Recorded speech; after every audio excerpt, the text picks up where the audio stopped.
Oke teman-teman sekalian, alhamdulillah kita ketemu lagi dengan materi selanjutnya. Assalamualaikum warahmatullahi wabarakatuh. Selamat pagi semua Bapak dan Ibu sekalian. Salam sejahtera untuk kita semua. Om Swastiastu, Namo Buddhaya, salam kebajikan. Bapak dan Ibu sekalian, alhamdulillah puji syukur kita panjatkan kepada Allah Subhanahu wa taala bahwa kita dapat bertemu kembali, kita diberi nikmat sehat sehingga kita dapat melanjutkan materi kita saat ini.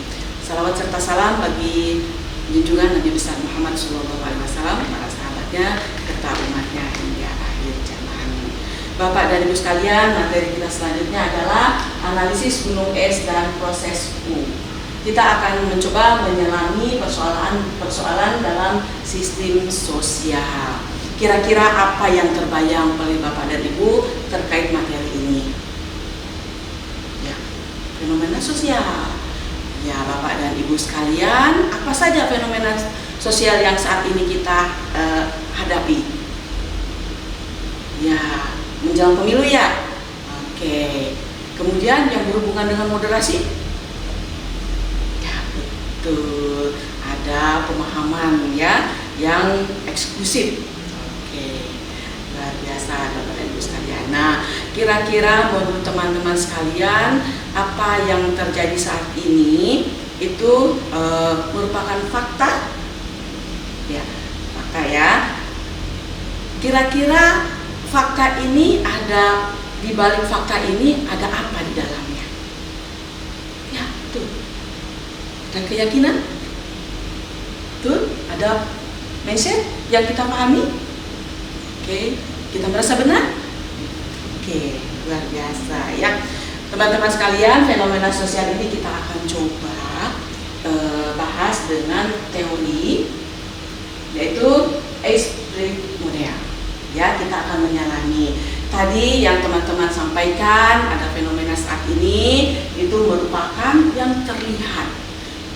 Fenomena gunung es itu di permukaan hanya sebegitu, tapi di dalamnya ternyata lebih besar lagi.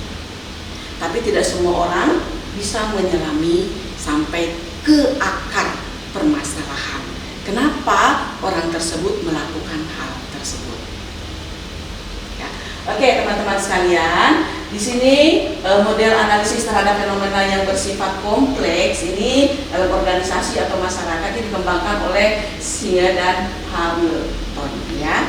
Ini digambarkan sebagai gunung es seperti ini ya, dimana yang pertama adalah event. Event ini adalah fenomena yang tampak terkait konteks yang dianalisis. Fenomena dalam sistem thinking diyakini dan disokong oleh tiga lapisan yang tidak tampak ya, tiga lapisan yang tidak tampak. Pola kecenderungan perilaku, struktur, dan sistem sosial, serta model mental dengan sumber yang biasanya bersifat sakral seperti ideologi, agama, tradisi ya. Ini teman-teman sekalian, ini yang tampak di permukaan.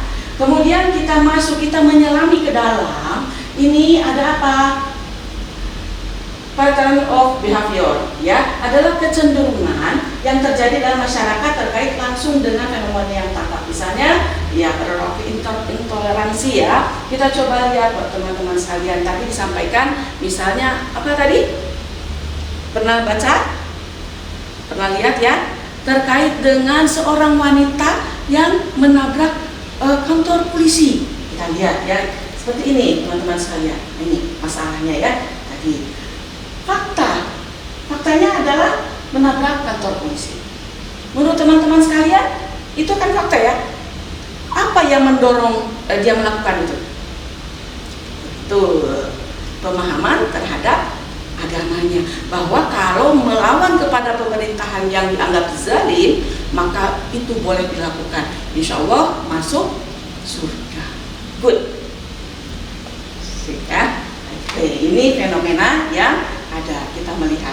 Berarti ada apa? Pengajian yang tidak sesuai dengan yang ada di masyarakat, tidak moderat ya. Kemudian kita masuk lagi, sistem strukturnya bagaimana?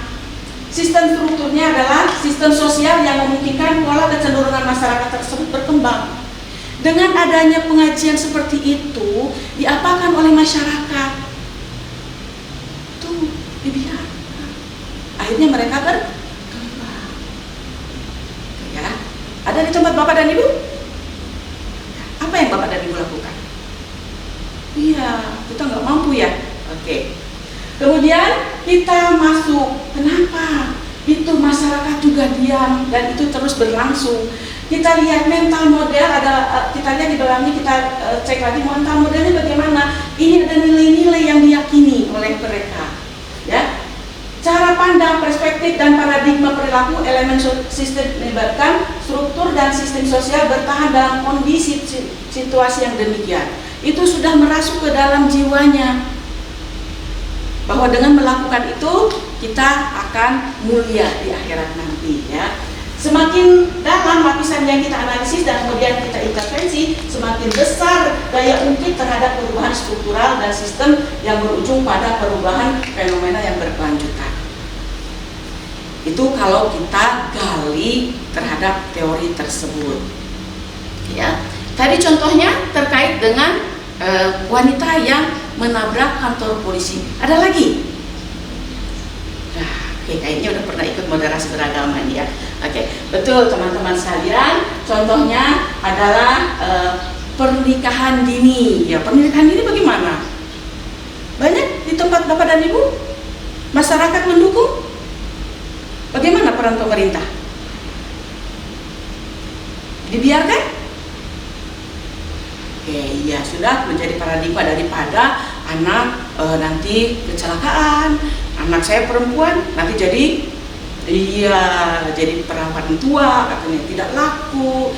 Nah, itu paradigma itu yang apakah itu harus diperbarui atau tidak? Oke, dengan analisis ini kita lihat teman-teman sekalian, expert analisis atau dan new proses ini kita menyelami dari apa yang terjadi, kemudian apa sih sumber yang melatar belakangi peristiwa tersebut. Kita lihat apa pola dan trennya saat ini. Pola dan tren kita lihat apanya? Kita lihat perilaku, kebiasaan, sikap yang dapat dilihat. Ini ya, itu pola dan tren. Oh, trennya emang pernikahan dini. Nah, sekarang anak-anak sekarang, oh tidak. Pernikahan nanti kalau sudah mapan, nah itu berarti sudah ada perubahan untuk saat ini. Tapi yang ada di masyarakat, di pedesaan masih pernikahan ini merupakan suatu fenomena yang ada. Kemudian kita lihat struktur penyebabnya. Nah, tradisi budayanya bagaimana? Nah, kemudian mental modelnya, paradigma, perspektif yang diyakininya itu apakah bertentangan dengan agama? Oh. Itu pandangan masyarakat ya. Nah, itu sumbernya ini. Kemudian kita melakukan rethinking. Setelah kita menyelami sumber permasalahan yang timbul di permukaan, kita tahu, kemudian kita naik ya. Kita rethinking, mengubah paradigma perspektif kekinian bahwa pemerintah itu sedang melakukan amanah dan insya Allah pemerintah itu misalnya akan bersikap adil, tidak perlu membuat negara Islam misalnya atau dan sebagainya. Tinggal bagaimana kita merubah paradigma tersebut, pengajiannya itu mungkin diarahkan dan ada aturan-aturan yang bisa diubah. Kemudian kita redesign lagi ya, mendesain kebijakan, program dan rewardnya. Nah, itu ya, kita program-program itu kita desain lagi struktur penyebabnya ya. Kemudian kita akan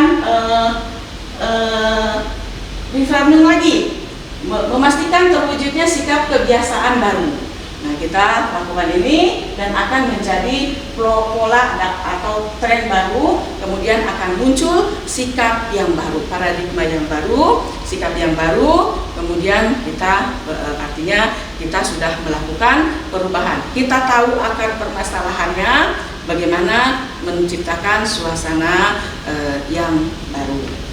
Oke, teman-teman sekalian, sampai di sini ada yang mau ditanyakan atau kita diskusikan? Oke. Nah, kalau ada kasus seperti itu, ya, misalnya ada apa sekarang yang lagi tren bullying ya. Nah, itu kita selami. Nah, itu ya, di pendidikan ya, di sekolah, di mana lagi, di masyarakat yang lagi tren. Ya, kurang gizi. Nah, kurang gizi. Bagaimana teman-teman sekalian? Ya, katanya cukup makan dengan nasi saja ya. Lauk pauknya cukup dengan kerupuk. Ada nggak di tempat masyarakat, teman bapak dan ibu?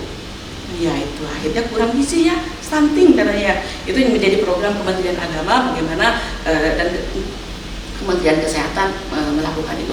Jadi kita selami permasalahan sosial yang ada ini dengan proses analisis proses. Kita menyelami sumbernya apa, kemudian kita lakukan pembaharuan. Oke, itu teman-teman sekalian. Gimana? Semangat? Ada pertanyaan? Ayo. Oh ya, oke, kita beri reward dulu kepada tadi yang banyak bertanya ya. Oke, dengan power boost ya. Oke, 1, 2, 3. Kita beri 1, 2, 3. Power 1, 2, 3. Boost. Oke, luar biasa. Kita beri aplaus untuk kita semua. Oke, terima kasih. Oke, teman-teman sekalian, tidak ada yang akan dibahas kembali? Kalau tidak ada, demikian mudah-mudahan apa yang kita diskusikan, apa yang kita sampaikan ini bermanfaat untuk kita di kehidupan bermasyarakat atau bersosial. Demikian, wabillahi taufiq wal hidayah. Wassalamualaikum warahmatullahi wabarakatuh.